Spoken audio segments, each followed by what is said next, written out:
हरे कृष्ण। योग की पूर्णता के बारे में आपको बताएंगे। यह एक तथ्य है कि योग की पूर्णता की और जीव की प्रगति में योगियों या भक्तों के परिवार में जन्म एक बड़ा वरदान है, क्योंकि ऐसा जन्म एक विशेष प्रेरणा देता है। जो योगी पूर्ण नहीं कर पाते, भजन को पूरा नहीं कर पाते हैं, उसी के बारे में बताया गया है। प्रयत्न नाद जतमानसतु योगी शुद्धम किलमिषः अनेक जन्म संसिद्ध ततो जाति परम गतिम। अर्थात लेकिन जब योगी सभी कल्मशों से मुक्त होकर आगे की प्रगति के लिए ईमानदारी से प्रयास करता है तो अंततः कई जन्म के अभ्यास के बाद यह सर्वोच्च लक्ष्य प्राप्त करता है। ये 6वां अध्याय के 45वें श्लोक में भगवत गीता में भगवान बताए हैं, जब कोई अंततः सभी दूषणों से मुक्त हो जाता है, अर्थात शुद्ध हो जाता है, वो तो योग प्रणाली की सर्वोच्च पूर्णता कृष्ण चेतना प्राप्त कर लेता है। कृष्ण चेतना में हो जाता है पूर्ण रूप से। कृष्ण में समाहित होना आदर्श अवस्था है, जैसा कि कृष्ण स्वयं पुष्टि करते हैं। बहुनाम जन्मनाम अन्ते ज्ञानवानम पप्रद्धते वासुदेव सर्वमिति स महात्मा सुदुर्लभ। सभी कारणों के कारण जानकर भगवान वासुदेव को अपना स्वामी बना लेते हैं।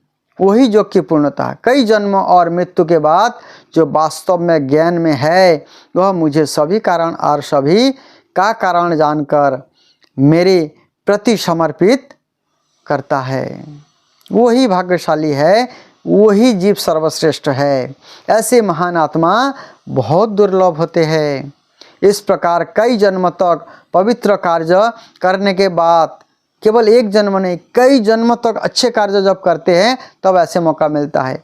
जब कोई व्यक्ति भ्रामक द्वंद्व से उत्पन्न होने के वाले सभी प्रदूषणों से मुक्त हो जाता है तो वह भगवान के दिव्य सेवा में संलग्न हो जाता है। ये तभी होगा जब हम भगवान श्री कृष्ण के भजन करेंगे, भगवान श्री कृष्ण के नाम जप करेंगे, तभी होगा। श्री कृष्ण इस विषय पर अपना प्रवचन इस प्रकार देते हैं, बोलते जगनाम अपि सर्वेशाम मद्गत अंतरात्मनः श्रद्धावान भजते यो मम समय युक्ता तमहो मतः। अर्थात और सभी योगियों में से जो हमेशा महान विश्वास के साथ मुझ में रहता है, दिव्य प्रेमपूर्ण सेवा में मेरी पूजा करता है, यह योग में मेरे साथ सबसे घनिष्ठ रूप से जुड़ा हुआ है और सबसे ऊंचा है। ये सबसे ऊंचा, इसलिए यह इस प्रकार है कि सभी योगियों की परिणति भक्ति योग कृष्ण के प्रति भक्ति सेवा प्रदान करने में निहित है। वास्तव में भगवत गीता में वर्णित सभी योग इसी नोट पर समाप्त होता है, क्योंकि कृष्ण सभी योग प्रणालियों का अंतिम गंतव्य है। क्योंकि कृष्ण मूल है, कृष्ण को पा लिया सब कुछ पा लिया। कर्म योग की शुरुआत से लेकर भक्ति योग के अंत तक आत्म साक्षात्कार का एक लंबा रास्ता है। सकाम परिणाम के बिना कर्म योग इस मार्ग की शुरुआत है। जब कर्म योग ज्ञान और त्याग से वृद्धि करता है तो चरण को ज्ञान योग कहा जाता है।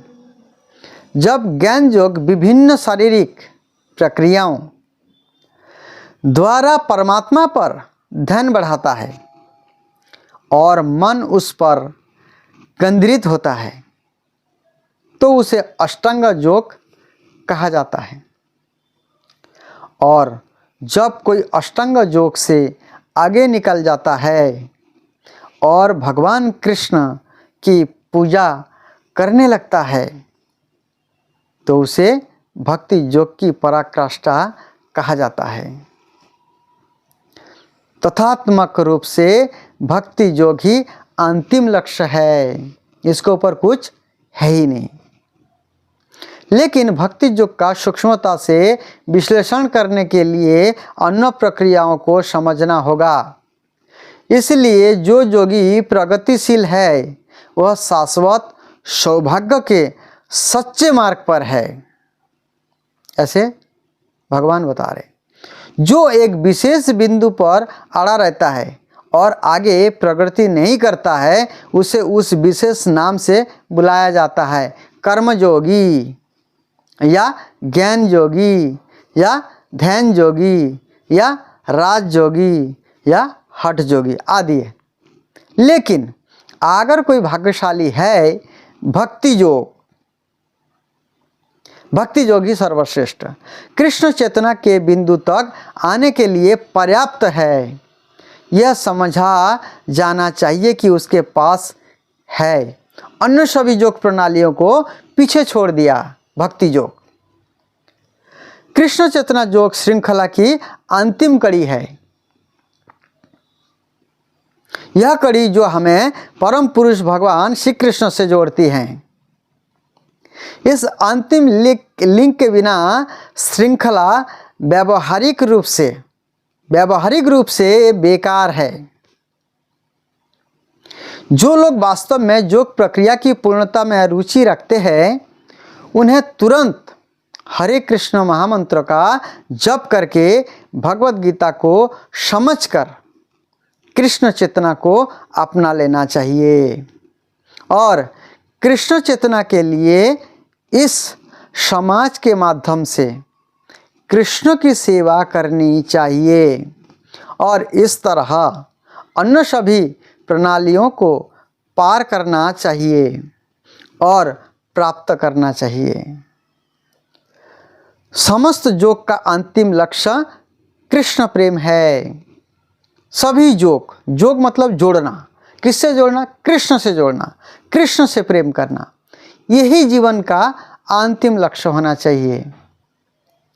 क्योंकि हम जो है अंतिम लक्ष्य कुछ और बना रखे हैं।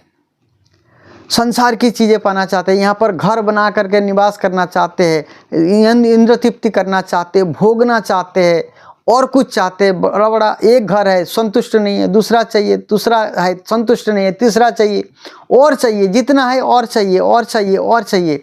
क्योंकि हम संतुष्ट हो ही नहीं रहे कभी। हम चाहते हैं हम ये सब चीज़ों को जोड़ लेंगे जीवन में तो हम पूरी रूप से संतुष्ट हो जाएंगे। इसीलिए हम कृष्ण चेतना में ना जुड़ करके संसार की जो भौतिक चीज़ों से हम जुड़ना चाहते हैं, भौतिक सुख सुविधा से जुड़ना चाहते हैं, क्योंकि हम उस पर महत्व देते हैं, उसी को समझ रहे ये परमानेंट है। जबकि ये सारे चीज़ नश्वर है, क्षणिक है, इसको छोड़ के जाना ही पड़ेगा। जैसे ही शरीर छोड़ेगा, जैसे ही हम शरीर छोड़ेंगे, जैसे आप शरीर छोड़ेंगे, आपके सारा चीज़ आपका साथ छोड़ देगा।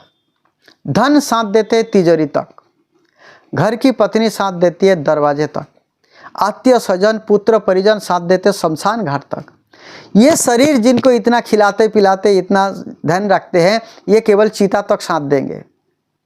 धर्म कर्म तो अपना साथ जाता है, लेकिन लोग भौतिक इंद्र तृप्ति में, भौतिक इच्छाओं के प्रति इतने आसक्त हो गए हैं जो उनको अपना कोई ध्यान नहीं है, अचेत है।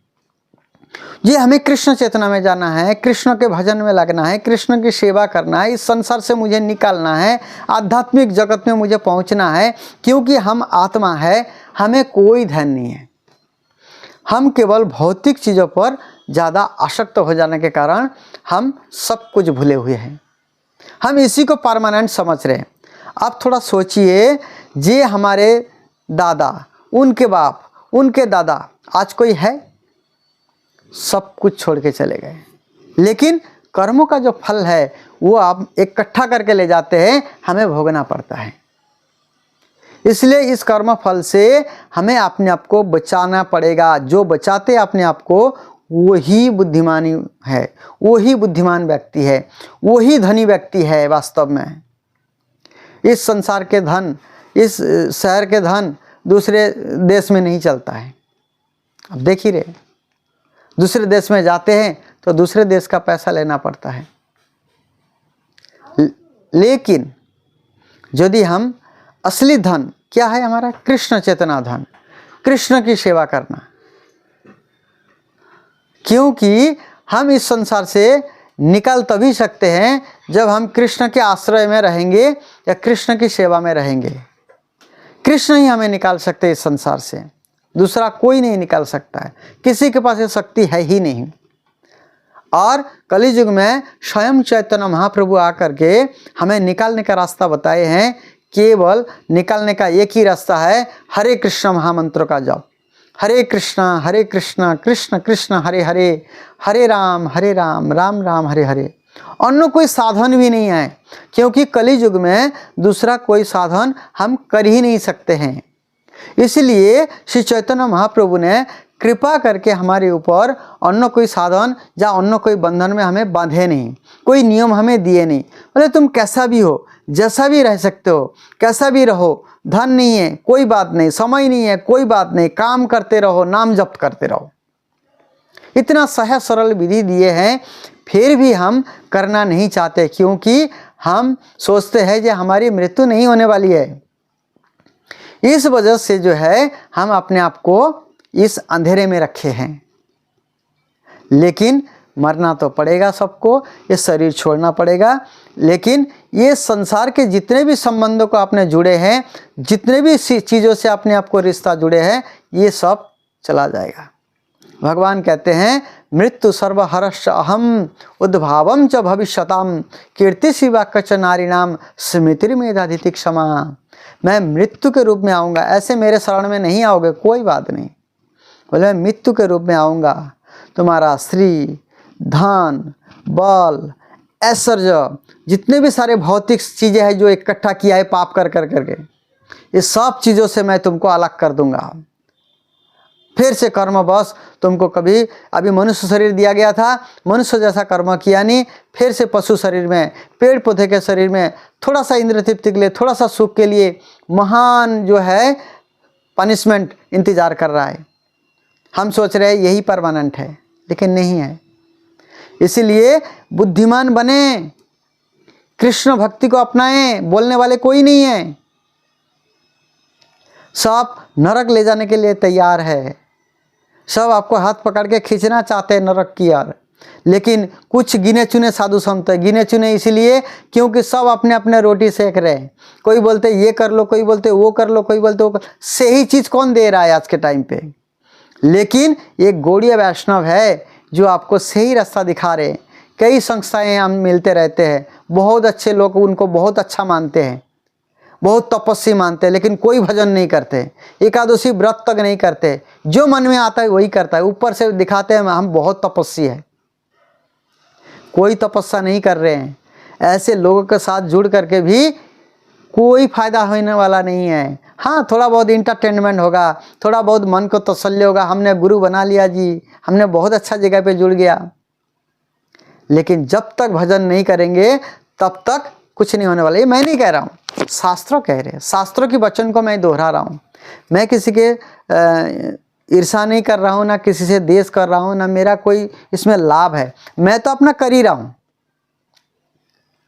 अब अपना समय को वेस्ट ना करें, इसीलिए हम ये चीज़ बता रहे हैं। हमारा कर्तव्य भी बनता है आपको सही रास्ता बताएं, करना नहीं करना आपकी मर्जी। इसीलिए कृपा करके आप लोग कृष्ण भक्ति को अपनाइए। केवल ऐसे गुरु धारण कर लेने से कोई काम नहीं बनेगा, भजन भी करना पड़ेगा। बिना भजन में कुछ नहीं है, उद्धार नहीं हो सकती है। गुरु एक माध्यम है, गुरु आपने बना लिया, भगवान ने संबंधों को जोड़ दिया। वो भी यदि गुरु परंपरा में हो तो, ऐसे गुरु जो 2-4 नाम बताए उसके बाद कोई उसका संबंध नहीं है, किसी से भगवान के साथ संबंध नहीं है, तो ऐसे गुरु का भी कोई लाभ नहीं है। इसलिए गुरु का काम केवल संबंध जोड़ना है, लेकिन प्रयास तो आपको करना पड़ेगा। भजन से ही आप बाहर निकाल पाएंगे, भजन से ही अपना जीवन आगे बढ़ेगा, भजन से ही हम निकाल पाएंगे संसार से, और अन्य कोई साधन है ही नहीं। इसलिए चैतन्य महाप्रभु ने कृपा की हम सभी पर, 8 श्लोक दिए जो चेतो दर्पण मार्जन वाला। ऐसे श्लोक को हम समझें, उनकी जो निर्देश है चैतन्य महाप्रभु के, उस निर्देश को पालन करें और भजन करे, उनके चरण को पकड़ के रखे, कृष्ण से प्रेम करे, संसार से मन को धीरे धीरे हटाएं, केवल संसार में रह करके अपना कर्तव्य पूरा करें। आप अपना कर्तव्य करने के लिए एक रंगमंच है, अब अपना कर्तव्य को पूरा करिए, लेकिन जिस काम के लिए आप आए हैं केवल वही काम आप करिए। आपका काम है भगवान का नित्य सेवक बनना। जो आप भूल गए हैं वही चीज़ को दोबारा याद दिलाया जा रहा है, वही संबंध को फिर से स्थापित किया जा रहा है। आप कृष्ण के श्री चरणों में लगिए, कृष्ण को जो भूल गए हैं उसको फिर से अपना लीजिए और इस भौतिक संसार से, जेल से निकाल करके अपने घर चलिए। यही उद्देश्य है कृष्ण भावनामृत का, इस संस्थाओं का, गौड़िया वैष्णवों का, सारे लोगों का यही प्रयास है, भगवान श्री कृष्ण का भी यही प्रयास है कि आप किसी न किसी तरह से भगवान के पास वापस आ जाए।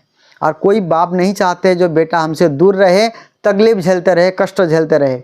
इसलिए कृष्ण तो परम पिता है, कृष्ण कभी नहीं चाहेंगे आप संसार में रहे, दूर रहे। मन लगाने का कृष्ण से प्रयास करें, कृष्ण से प्रेम करें, संसार की चीज़ों से आसक्ति को ना बढ़ाएं। आप देख ही रहे कई जगह पे भूकंप आते हैं, कई जगह पे सुनामी आते हैं, इतने अच्छे गाड़ी बह जा रहे, इतने अच्छे घर ध्वस्त हो जा रहे। तो ये सब नासवर है, सब जाना ही है, लेकिन इस काम में जितना ज़रूरी है उतना करना चाहिए। बाकी ऐसे कामों में ज़्यादा अपने आप को फंसाना नहीं चाहिए। जितना भी जो भी है रूखा सूखा आपके पास खा करके मन को संतुष्टि करके अपने भजन में अपने आप को बढ़ाइए, भजन में लगाइए अपने आप को। यही बुद्धिमानी है और यही व्यक्ति धनी बन सकता है। इसलिए आप सभी लोग बुद्धिमान बने, धनी बने, यही हमारा उद्देश्य है। इस संसार से निकालिए। हरे कृष्णा।